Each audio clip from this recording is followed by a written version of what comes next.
ज्योतिया व्रत अब आ रहा है, तो आप सभी बहनों को, जो भी व्रत रहती हैं, जो नहीं रहती हैं, सभी बहनों को बहुत बहुत शुभकामनाएं। और उन सभी बहनों के लिए मैं एक सुंदर सा सोहर गीत लाई हूँ, आप लोग सुनिए, आनंद लीजिए। कहाँ से आवेली मलिनिया हो तो कहाँ से ग्वालिनी हो तो कहाँ से ग्वालिनी हो, मोरी सखिया कहाँ से आवेली रनिया हो, जिउतिया माई के पूजय हो, जिउतिया माई के पूजय हो, मोरी सखिया कहाँ से आवेली रनिया हो, जिउतिया माई के पूजय हो, जिउतिया माई के पूजय हो।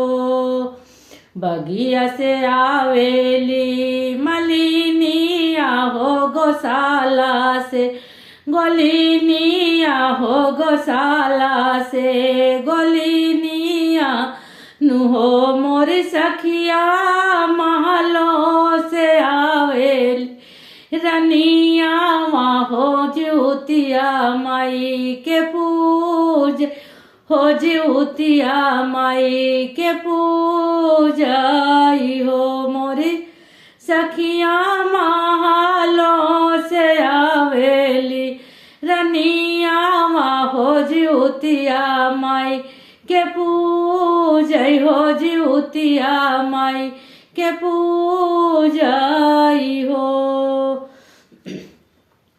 काउल के आवेली मलिनिया हो तो काउल के ग्वालिनी हो, तो काउल के ग्वालिनी हो, मोरी सखिया काउल के आवेली रनिया हो, जिउतिया माई के पूजय हो, जिउतिया माई के पूजय हो।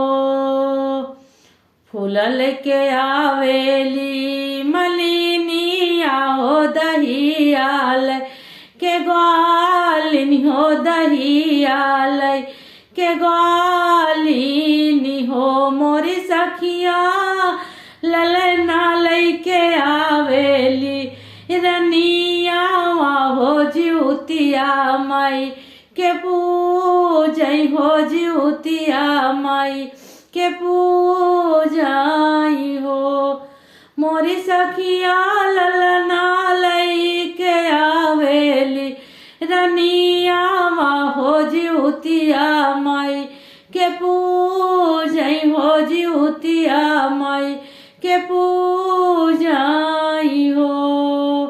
पूजी पूजी रानी निपाटी हो, निहुरी पैया लागई हो, निहुरी पैया लागई हो, मोरी मैया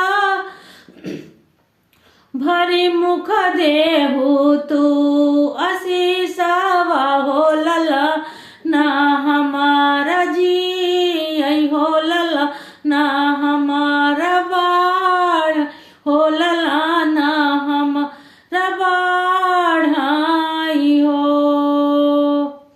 ये गीत आप लोग को कैसा लगा जरूर बताएं।